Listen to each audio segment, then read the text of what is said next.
আসো, আসো চিনি। এই যে আমি, আমার হাত ধরো। আসো। আসবে না? কেন? রাগ হয়েছে? আসো। ওকে, আমি আদর করে দিচ্ছি তোমাকে।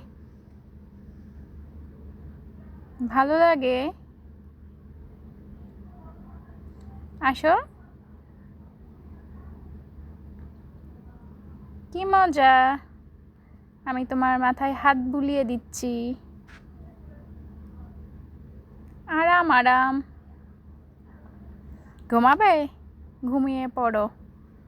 আদর আদর। এই যা, থাকবে না আমার কাছে। যাও, তুমি একা একাই খেলা করো। ইয়া, আদর লাগবে না আমার।